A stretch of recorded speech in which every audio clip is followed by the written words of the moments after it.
Well, unfortunately, Tammy said she's going to be late, and then Astra is not going to be able to join.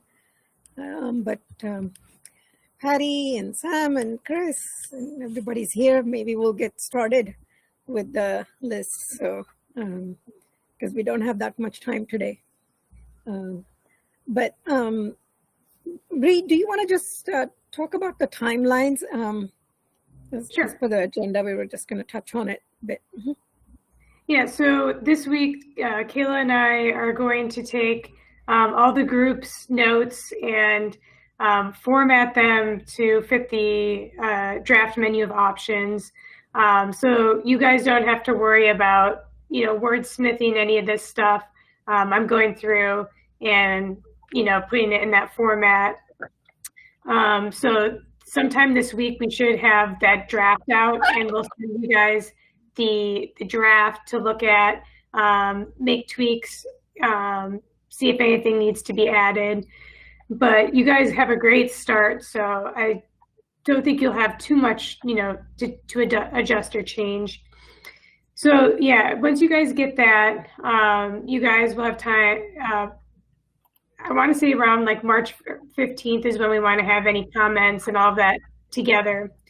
And the other thing to start thinking about too, with April being, the start of some of the implementation, is figuring out informally, start to have the conversation of what of these options are, a high priority for Nevada, or need to be done first because they set the foundation for something, or low-hanging fruit.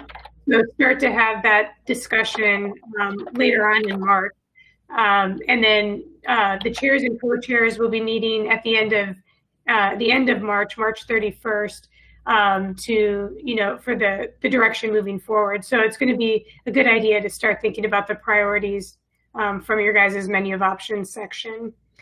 And originally, I think we told the group that we were going to have an all-person or an all meeting for like everyone to show up on the 31st, but I think we're moving away from that to where it's just going to be chairs and co-chairs. And we're going to figure out a different option for announcing the publication of the menu of options. We just didn't think that a meeting format was the best way to go, go point by point. That would probably not be the best use of everyone's time. So stay tuned on that. But that's the general timeline.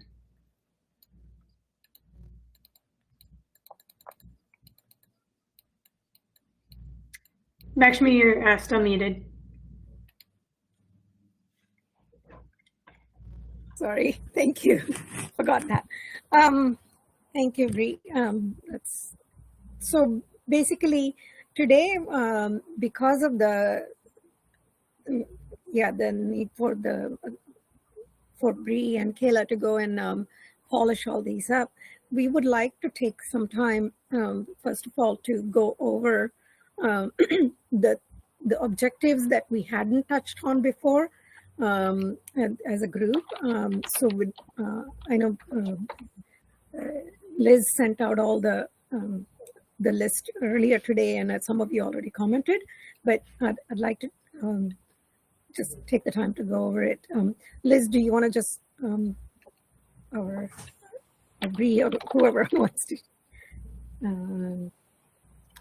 Well, since okay. Go ahead, Bree. Which one do you want to bring?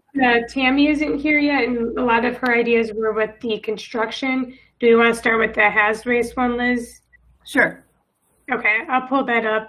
And if you want to direct the conversation, because you wrote them, and I can just take notes for you guys if that helps. Yeah, that'd be great. I'm sorry I don't have my camera on. I'm on my hotspot, so it's kind of glitchy when I put my camera on.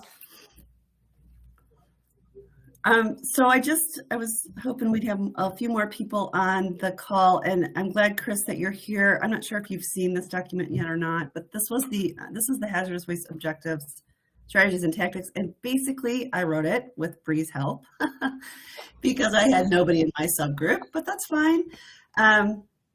So instead of just reading this point by point, I am not sure if everybody got a chance to read it. You know, we have found that hazardous waste as a whole throughout the country has been increasing, and here in Nevada, it's the same. So, you know, we really need to think about how are we going to decrease this, and it's usually a lot of it's from production, and when you look at the numbers in the state, a lot of it's mining waste, but we take that out of the equation because it's a little bit of a heavy lift for us. You know, how can we decrease what's happening in businesses and households? And these are some of the strategies that I had come up with. We want to increase our green chemical substitution in industry, and this really is, you know, acknowledging that some of the smaller businesses may not have the ability to do that or don't have the time to research it. So what are we going to do, you know, to help them, you know, have some information about it and how they can get some assistance on getting that done. Yeah, go ahead, Lakshmi. Sorry. That's okay. Stupid question. I don't know what a green chemical is actually. So. Oh, no, that's not a stupid question at all. So green chemical they're more of a benign type of a chemical. So for example, something that I know a little bit more about in, say in cleaning products, if you use hydrogen peroxide instead of bleach,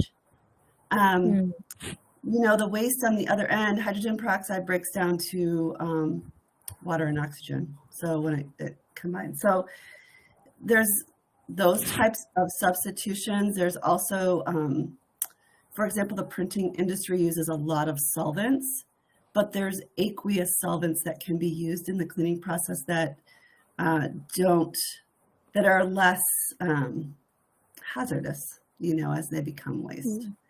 So those kinds of substitutions within manufacturing or even in households, you know, if you think about it, using vinegar instead of bleach when you're cleaning. So that kind of thing.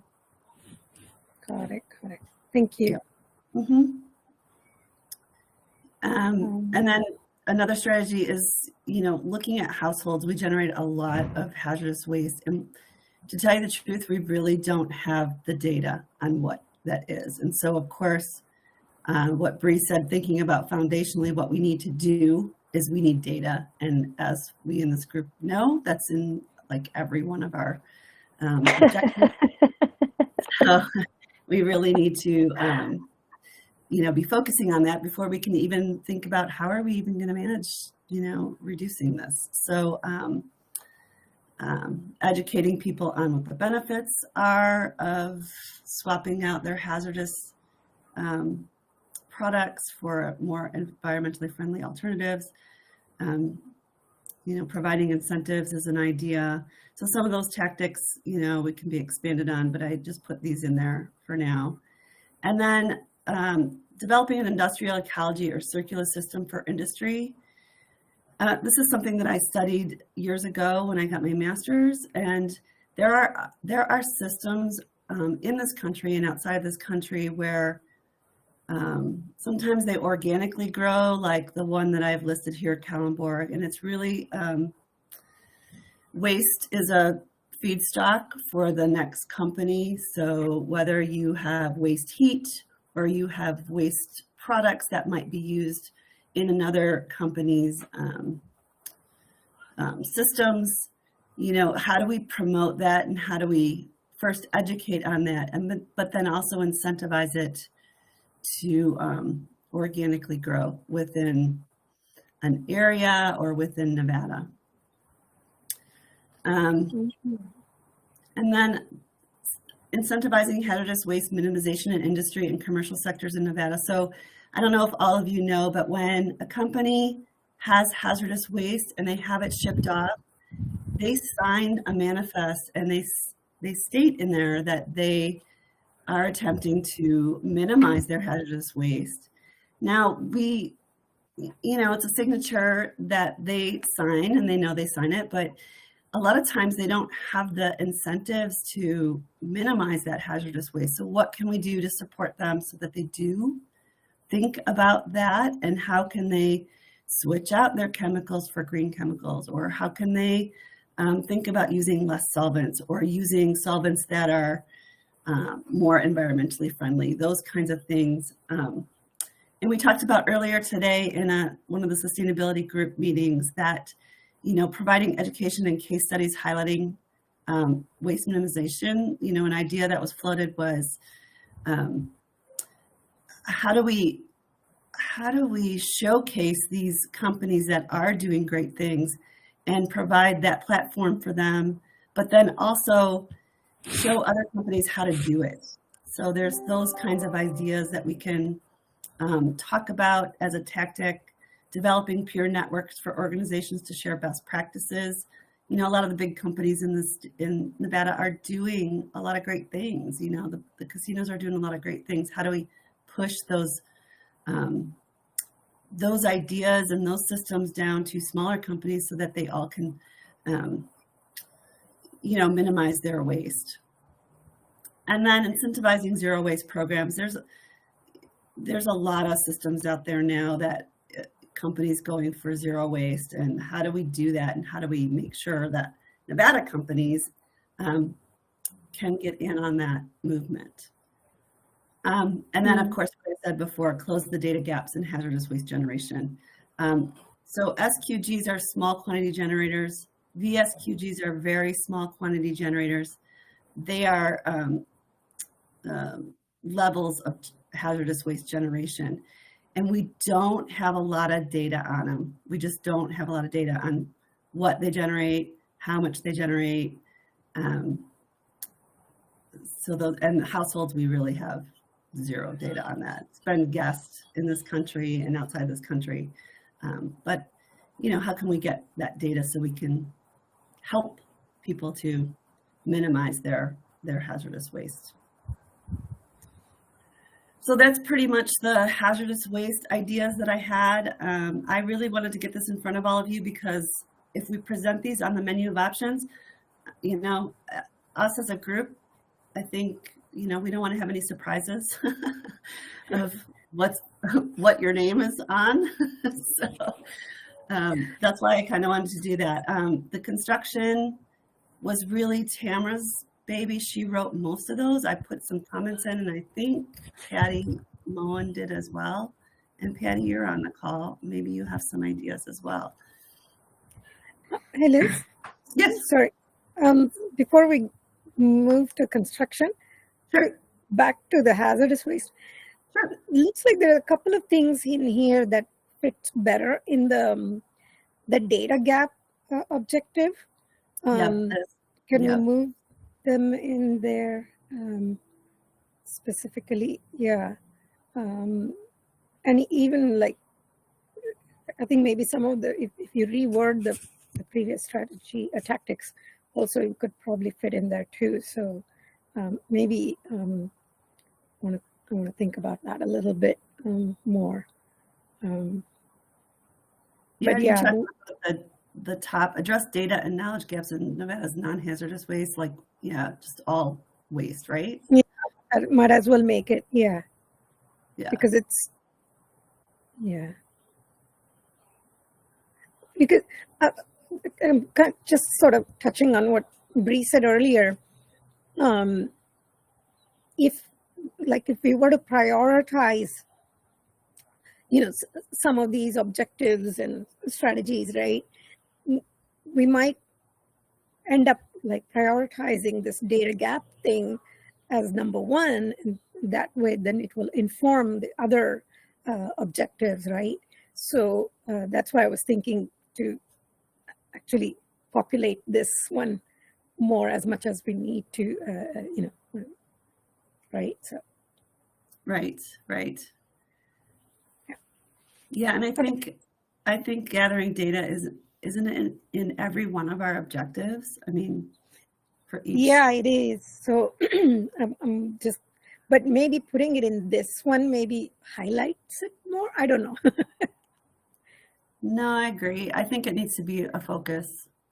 rather than scattered throughout each objective. Yeah. What I can do is I can keep it in, I can put them in both. So highlight it in, like if it has to do with the packaging, it can be highlighted there, and I can put it in here too. That's not a problem. Okay. Okay. Thank you. Does anybody else have any comments on the hazardous waste objectives?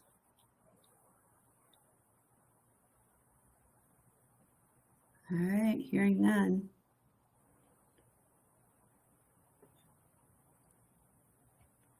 Is there anything about like, I'm sorry, this is, it's okay. I'll come back to it, Liz. Sorry. No problem. I have to formulate the question in my head properly. Go ahead. Patty, did Well, you I add? had a comment first on just like the household has waste is like encouraging, the retailers to sell less of the really hazardous stuff.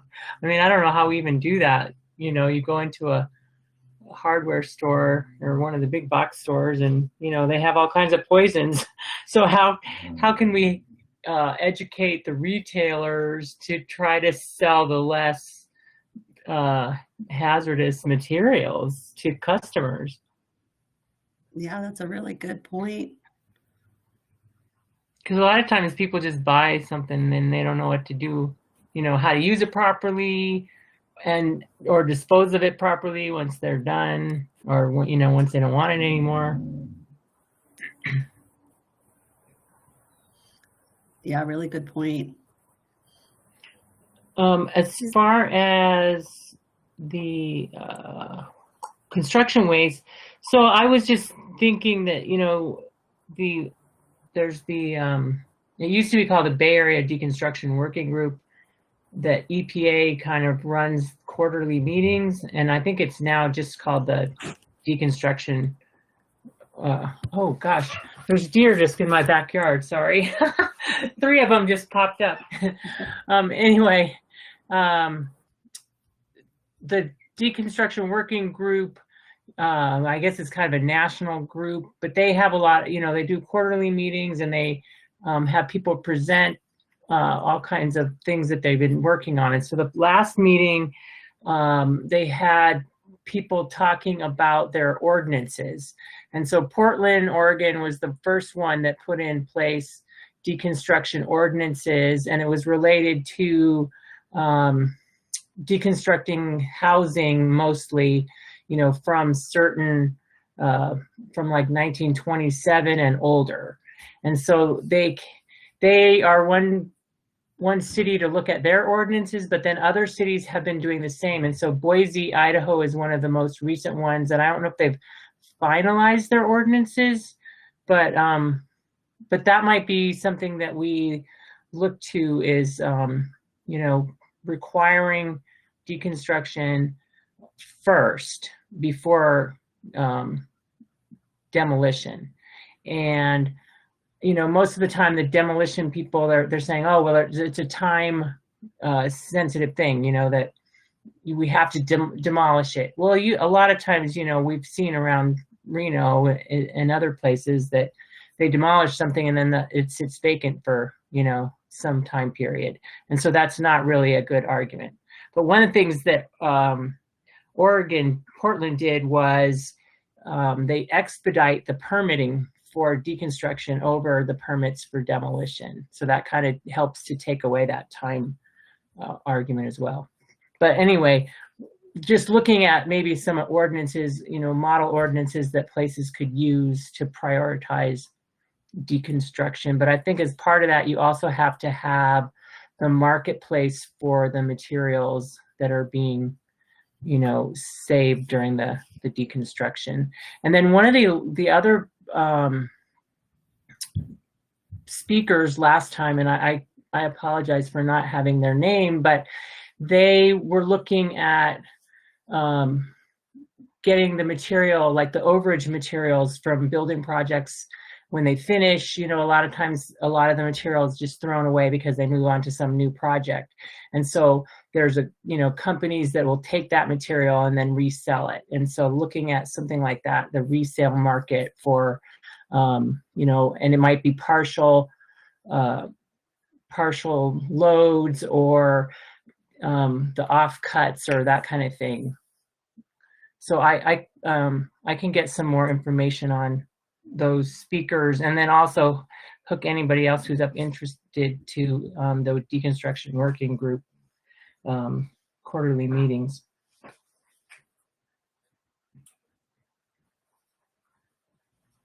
Yeah, if you could send me the deconstruction group working Sure. meetings, that'd be great. Okay. And it's Will a really do. good point. Like, how do you foster, the resale market for those goods? And in the research that I did, and I think Tamara did, and maybe you too, Bree, that deconstruction creates the largest amount of waste. Demolition creates the largest amount of waste in the construction industry. And while we need to also have plans in place to, in the design and construction phase to minimize waste before it's created, there's also, that's also an important thing to do. But yeah, addressing the deconstruction would be good as well. And I think that's in those strategies that we put.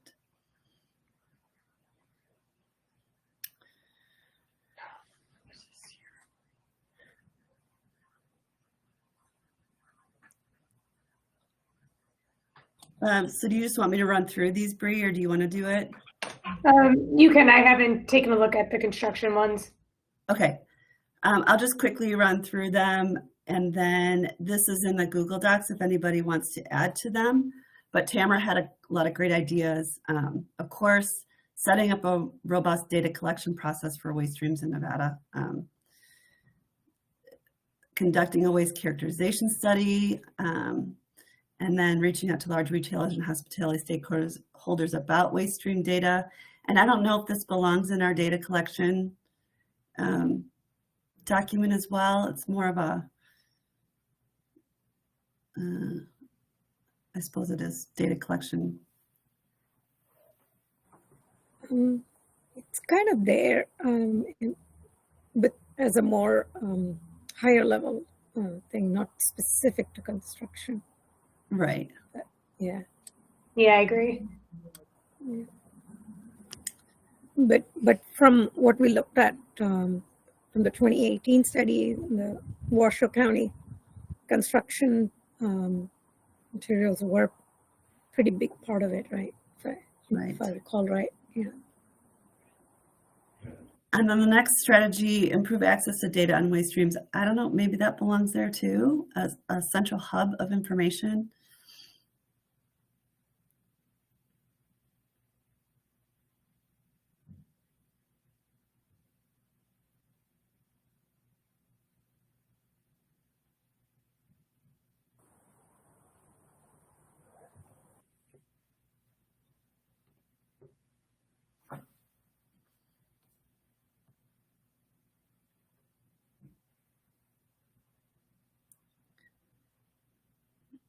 Sorry, Kim, I didn't see your comments going back to the hazardous waste.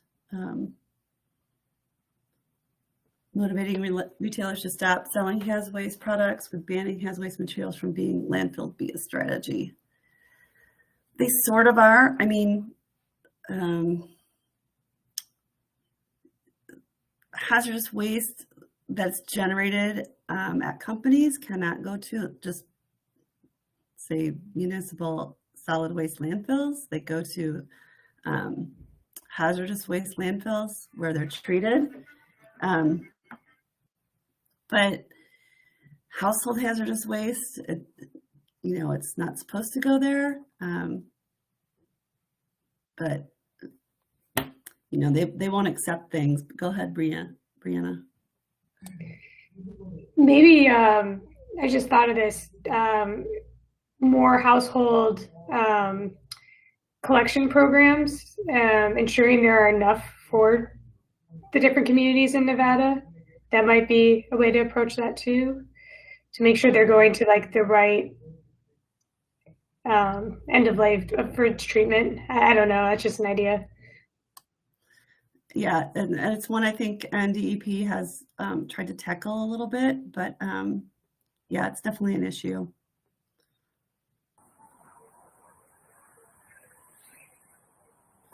Yeah, there's definitely not enough household hazardous waste collection in the state. Yeah.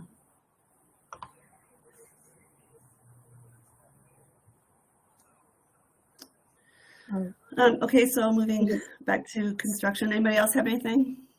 Go ahead, Lakshmi. Yeah, Liz. I was thinking one of the things we didn't highlight anywhere in any of these documents is actually getting more data from waste management or one in Southern Nevada, Republic on, these materials, the hazardous waste. I mean, they must have a lot of data already on what they see. So I think we maybe need to lean in a little bit more on them to provide that data. I don't know exactly where it belongs, and maybe on all three documents, but yeah.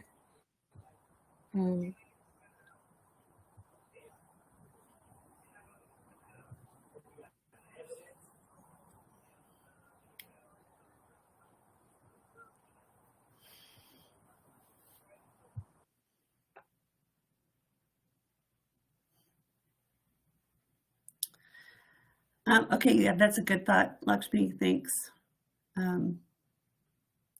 So the next strategy was encourage building and development design strategies that reduce or eliminate resource waste, incentivizing site and climate analysis through schematic design phase, educate about passive design strategies. And I do know that there's a lot of companies, and I've spoke to architects and people in the energy, HVAC type of fields, that they do a lot of this. It's just, it seems like it's so scattered, and I hear about it every once in a while. So I think that's something that, we can, if we were to highlight it and bring forth those ideas that can be showcased, that'd be great. I know some of the new schools that have gone up in Washoe County are,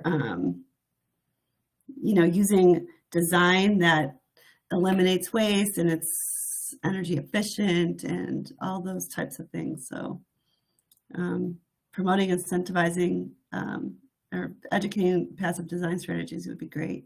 Promoting, incentivizing development of walkable communities. So there's a lot of tactics here. I don't want to just read them off,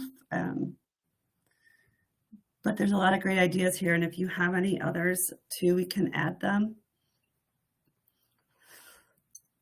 Bree, do you have anything to add, or do you want me to read these? No, you don't have to read them. Does anybody have anything to add to these, though? No, but I really like those ideas about engaging with the education, higher education students or all that stuff. Big vote for that. Okay, good.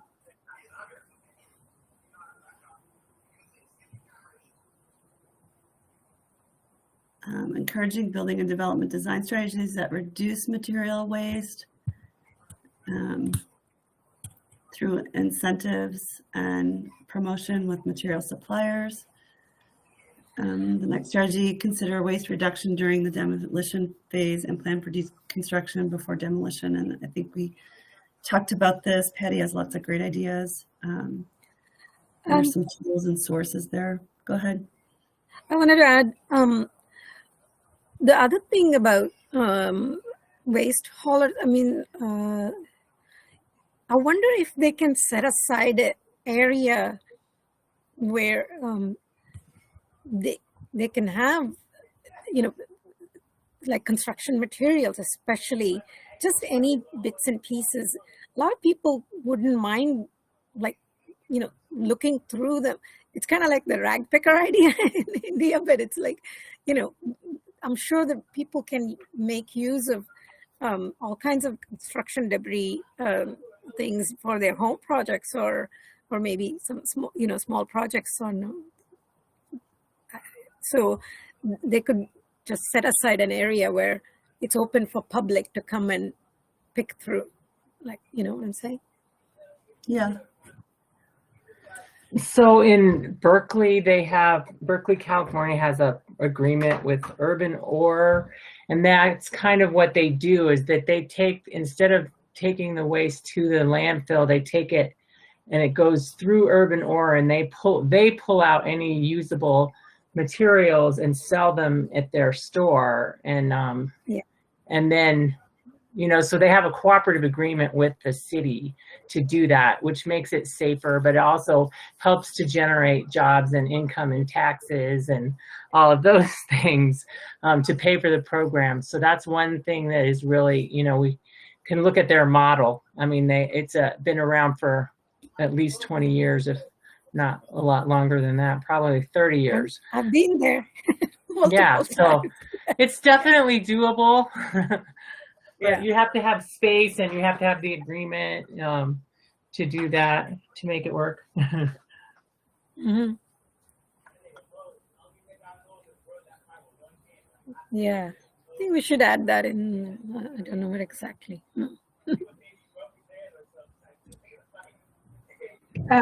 What specifically was that? Sorry, I was doing two things at once. Urban Ore from Berkeley. Look at their agreement and what they do. Have you heard of them? You should look them up. Look them up. Urban Ore. They pull out, so they get the waste. People can take their waste there for, I don't know, if it's reduced price or whatever, or free. They can drop stuff off, but then they pull out what's usable and sellable, and they have an agreement with the city to manage all of that, and they create jobs and income from the sale of materials, and they contribute to taxes, and they have all the data on what a great program it is.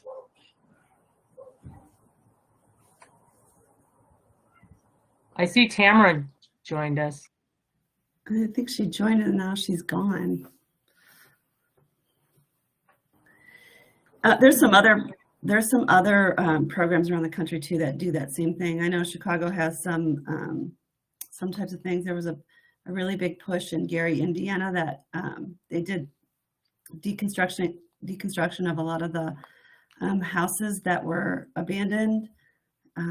So there's a lot of information out there on what works and what doesn't, that if we have the time to research, I'm sure we can get tons of information and get some ideas on how they make it work, because like you said, Patty, you got to have space for that. You need to have people who will do it, and then you have to have the market for it as well.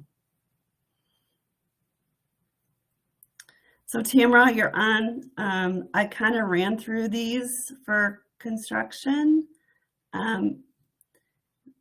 We just did basically a high level look at it, just to see if we had any more ideas or if anybody had any comments. I don't know if you want to say anything about them.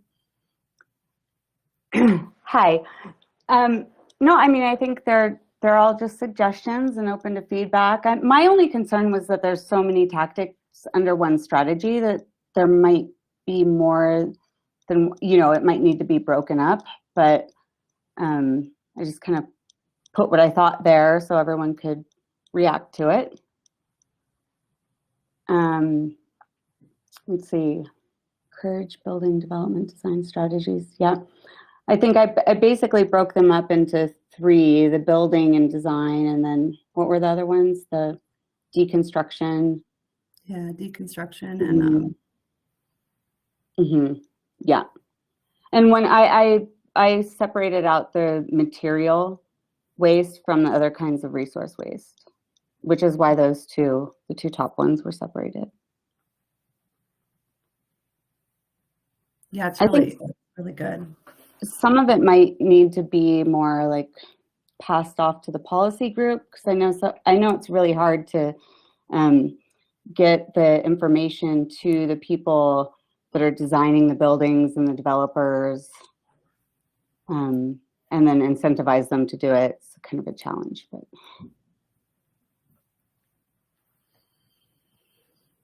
I think that's all I have. Yeah, I think the rest of that document, Bree, is just data. Just Okay. research. Yeah. Perfect. I just kind of dumped it there because I didn't know where to put it. So. Those are all great ideas, Tammy. Thank you. We just looked through them. I think we just added a couple more thanks to it. That's Perfect. yeah.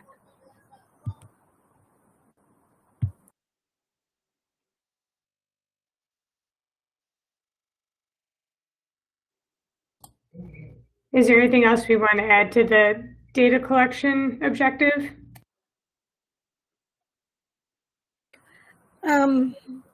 One thing I was thinking about of the data collection, a tactic can be actually working with, community colleges, or, getting maybe we can pair with some, professor or somebody to get their students to do like a project work for data collection. So just wanted to add that as a tactic. So for some college, credits or something. Yeah. I think there's a thing at UNR that the city of Reno submits requests for research and they'll get credit. I think there's a platform that's already in place. It's just a matter of getting the request to them. Okay. And to add to that, I think one interesting angle is community health, because sustainability and waste kind of fall under the purview of health. And so most people don't think about the universities and the health department as a potential partner, but they are. I think that they could be.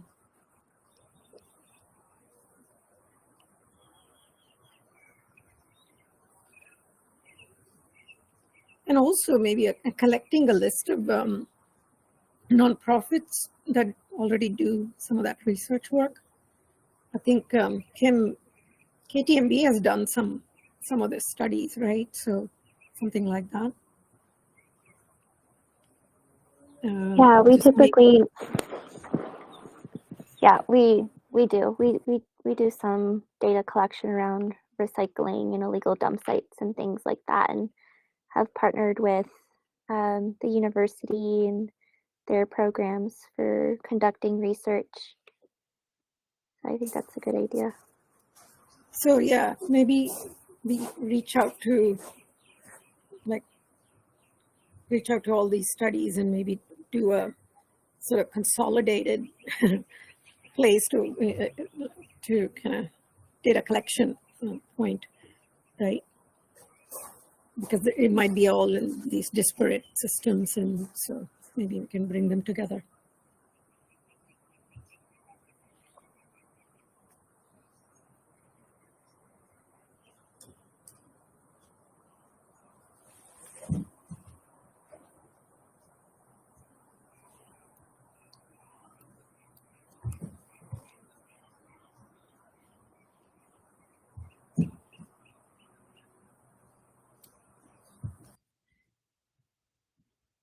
Anybody have anything else? Bree, I just have a question for you. I'm assuming that a lot of the other groups have data collection types of needs. Is there any plan in place that's going forward that will have like a new website hub, or is there going to be a central location for all this type of information? Yeah, so right now the education and outreach group is working on the restructuring of Nevada Recycle's website into Sustainable Nevada. And we've already planned the actual framework, so like the main pages and the sub pages. And some of those sub pages are going to be resource hubs. And it's going to be broken into categories like for businesses, for residents, for government officials, and educators. So depending on, where it falls, the goal is to have, a resource library for each of these groups and, figuring out where it all falls. And yeah, the other groups also, are pointing out, which data is needed. But yeah, the website is, right now our goal is, that website is going to be that clearinghouse of data. Okay, thanks. But we might need more than a website, Bree, more like a data warehouse type of thing. So I don't know, maybe we need to put that in here. So, or maybe they can include it in their objective. Yeah, I know what you're saying. I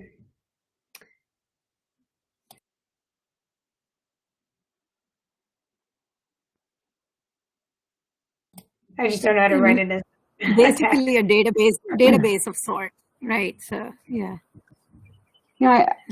This is Tammy. I just want to jump in real quick. I know that Truckee Meadows tomorrow is more regional than state, but I'm wondering if there's other groups like them doing data across the state. And I'm not 100% clear on everything they do, but I know that they have dashboards with indicators that you can customize. So I wonder if no one's talked to them, if they might be a resource for how that happens.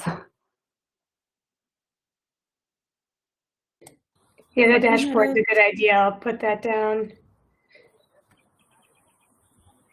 Tammy, can you, who is that a nonprofit or is it, I mean, who are Truckee Meadows tomorrow? Oh. I think that they're a nonprofit. Okay. They've been around for a while, and I don't want to say the wrong thing. I just know that when we were looking at searching data for indicators, like they collect a lot of that. And there's some other computer programs too that will do kind of national data, but then broken down by zip code, and there's a way of displaying it graphically. So, but Truckee Meadows tomorrow is one, but they're regional, right? They're Truckee Meadows. So we'd have to find other groups like that across Nevada and collectivize that data.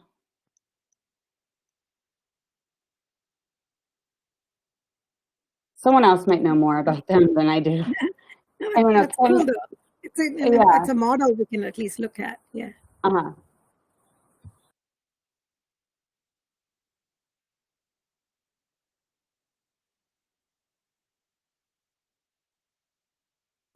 Yeah. I think this is kind of becoming more and more key to me. Also maybe pulling from like EPA data and all that stuff. So yeah.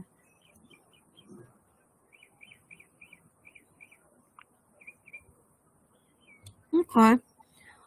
I know Bree has to leave in a couple of minutes. If people don't have any more thing to add right now, but feel free to, add to the documents. I guess, Bree, when shall we say in terms of? Yeah, we'll do the cutoff for big things will be this Wednesday. Wednesday is when Kayla and I are really going to spend the day putting everything together. If there's anything big you think of after the 2nd, you can email me and I'll incorporate it the best I can. Okay. And for people who kind of joined late, maybe, I think somewhere around March 15th, right, Bree, we will be looking at prioritizing this list and kind of, because you'll be working on polishing it all up and you're going to send it to us. And we'll look at prioritizing it, right? So. Right. So I'm going to go through everything. And if things can be like combined, I will combine certain things. Like if something's like a super specific tactic and another tactic's more broad that could cover the more specific, I'll combine the two. So just so we don't have this super, super long list that you have to prioritize. But yeah, hopefully you guys will have that either by the end of this week or next week, or the beginning of next week, to start looking at. Okay. Finally, I don't know about like a cadence kind of meeting because we pretty much have March left. What does the team feel about when do we want to meet next on this? Just, I'm open for any suggestion. Well, first of all, I think we need to wait until the document comes out from Bree and Kayla. Okay. And then give folks some time to kind of look it over. Maybe we can have an email conversation on, after that comes out, on what we should be thinking about based on the new timeline that Bree talked about. Yeah.